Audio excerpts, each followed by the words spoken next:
Everyone knows that Superman gets his powers from Earth's yellow sun. How does it work? I don't know. Something about solar radiation, I guess. But what would happen if Superman flew into the sun? Would he become superer? Would he explode? Would the sun explode?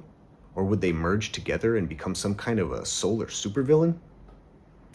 How about Lois Lane? She's been in love with Superman forever. What would happen if she got superpowers? Would she and Superman be able to have a baby? And how about Lex Luthor? I mean, we've seen Super Lex before, but what if Metropolis actually turned on Luthor and finally saw him for the monster that he was? Would he be locked away in Stryker's Island? Would he be sentenced to death? And would they actually succeed? Well, the answers to some of these questions can be found in All-Star Superman, written by Grant Morrison and drawn by Frank Quitely. I have here this DC Compact Edition because, to be honest, I'm not the biggest fan of Frank Quitely's art, but I really love this story. And today, I'm going to take a look at this, arguably one of the greatest Superman stories. It's also one of the wackiest, in a good way. So I hope you'll join me.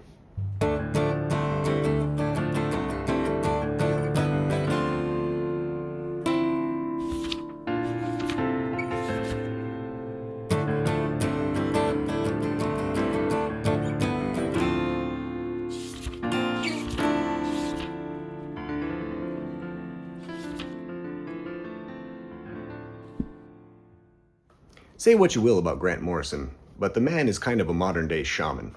He's got a psychedelic brain, and for the most part, I enjoy Morrison. Sometimes he's kind of hit or miss. I first became aware of his writing on the New X-Men, which actually, a lot of these issues are drawn by Frank Quitely, the same guy as All-Star Superman.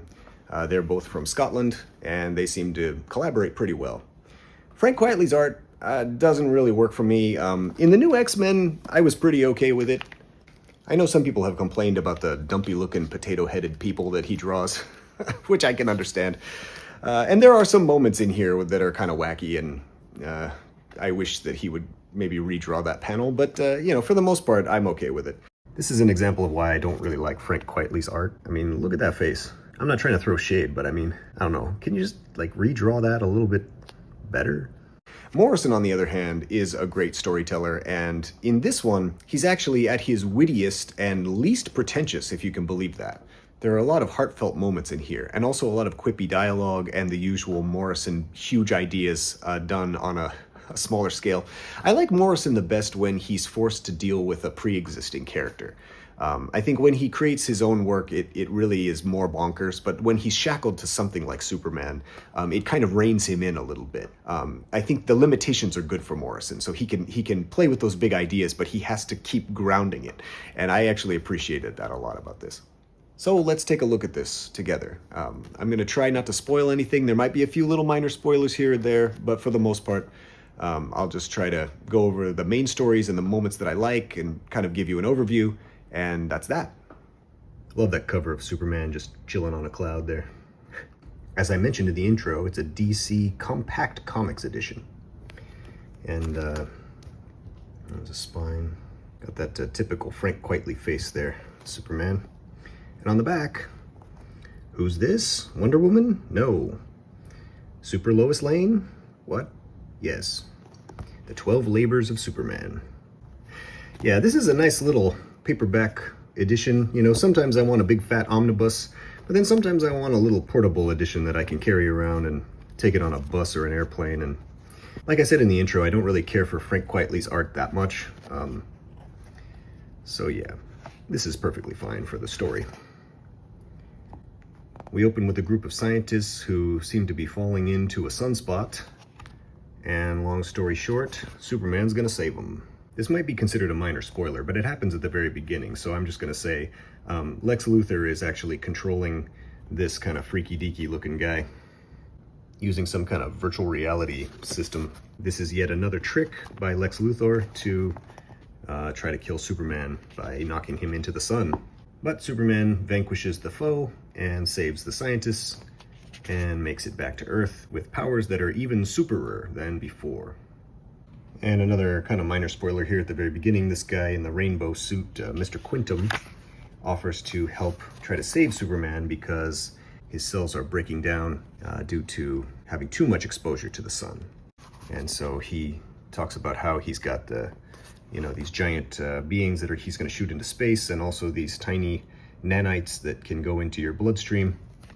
And somehow, some way, they're going to find a way to save Superman's life before he dies.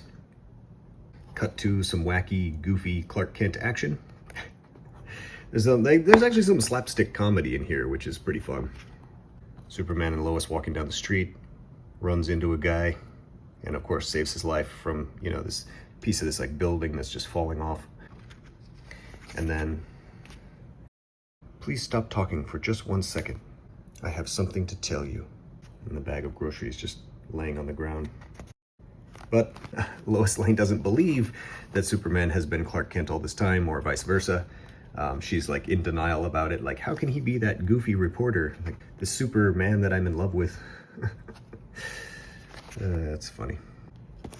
There's lots of nods back to the classic Golden Age Superman and previous stories, like the big golden key. But of course, in this case, it's a tiny golden key. And Lois wonders why he just keeps it under his welcome mat at the Fortress of Solitude. Well, try it if you like, Lois, but be careful. It's extremely heavy. It's made of super dense dwarf star material and weighs 500,000 tons. I'm the only person who can lift it. And he brings her inside the Fortress of Solitude, which it's kind of hard to see in this picture, but basically this is actually the Titanic. He's got the Titanic inside of the Fortress of Solitude, along with a bunch of other wacky stuff, like Joker's bad penny. There's also a lot of really excellent setups and payoffs, like when it's revealed that Superman actually has a pet sun eater. He's a baby sun eater. I caught him prowling around the orbit of Jupiter. What do you feed him? Suns. What else? Miniature suns I create here on this cosmic anvil from New Olympus. And he just hammers the sun down into little bits, just like feeding chickens back in Smallville on the farm. And long story short, Lois Lane kind of becomes paranoid due to some reasons, and she tries to attack Clark with a kryptonite gun. And she thinks he's got this secret room where he's like got all these like measurements of her, he's gonna maybe dissect her or something. And then he reveals that actually he made her a suit for her birthday, a super suit. And Lois Lane gets to be super for a day. That's actually a really fun story. I don't really want to spoil much of that for you. They fight this crazy monster that I think is a throwback to something. As much Superman as I've read, I'm not really sure, like, a lot of the little Easter eggs that are in here. Like, sometimes I get them, and sometimes I'm like, I'm sure that's a reference to something. Lois Lane looking kind of like Emma Frost from New X-Men. I don't know. Sometimes I feel like Quietly just kind of draws, like, the same faces over and over again. I don't hate his art. I just don't really like it that much. Yeah, also, this is another thing. Like, Frank Quietly drawing Doomsday? I don't know, man. Just like, doesn't really look like Doomsday to me. Not sure what it really looks like. The lack of detail, maybe? I'm not even sure why I don't really like it. One of my favorite stories in here concerns Clark Kent and Lex Luthor trying to escape from Stryker's Island prison. Lex Luthor is sentenced to death, and that's not really a spoiler. This story is full of wonderful, bizarre banter and like slapstick craziness. For example, like Clark trips over this cable that is actually going to electrocute Lex Luthor. And then a moment later, he kind of realizes, look at you. You write like a poet, but you move like a landslide. I'm sure I had my dignity with me when I came in. Afternoon, Luthor. I'm here on the floor for our interview. Your clumsiness may have saved me from electrocution. Thank my rubber insoles. Whoa! And as cheesy and goofy as that is, it's very much in character for both of them. The dialogue in this issue is just absolutely phenomenal. It's so funny and it's so brief, and it just moves the story right along. Lex says that he knows that Superman is dying, and Clark says, well, he seemed just fine to me. And long story short, there's this weird kind of purple guy that, again, I'm sure is a reference to something. And they bring it to Stryker's Island, and it sort of gets loose and gets away from them. And there's a prison riot. The way that Clark helps Lex escape is just genius. So basically this thing, like, if it touches Clark, it's going to absorb all of Superman's power and become completely unwieldy. So he can't let it touch him. And also he, out of the goodness of his heart, he has to save Lex. I'm in danger, he says. You're under my protection now, Kent, in my world. Kent? Fine. Some other slob of a journalist can have Lex Luthor's story of a lifetime, and this guy points a gun to his head. Cough, cough, can't see. He just pistol whips him with his own gun. That could have been my skull, Kent, you oaf. This way, uh-oh. I said follow me, Kent, if you want to live. Never mind your glasses. But I can't see without them. Everything's a complete blur. And then he uses his heat vision to heat up the sprinklers, dousing the prisoners and the guards. And then he coughs. Don't tell me. It's your asthma. Keep up, Kent. That's some security system. So Lex leads Clark back to his cell. Clark doesn't know why, because they're trying to escape. I've always liked you, Kent. You're humble, modest, uncoordinated, human. Then he reveals that he not only has an escape tunnel that has been excavated beneath his cell, but he also has a baboon in a Superman costume, named Leopold. It's just really great stuff in here. Really, really great stuff. Oh, the eyebrow thing, too. I don't know if I should reveal that. Maybe I should just let you discover that for yourself. There's a great little joke about his eyebrow. Superman's dog Krypto makes an appearance in one of the saddest stories in here. There's basically some visitors from the future that come to hang out with the Kents in Smallville.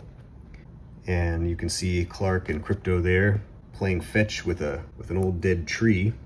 This is where Frank Quitely shines. I mean, he's got a great eye for layouts. Catch. The tree stump goes flying up above the US.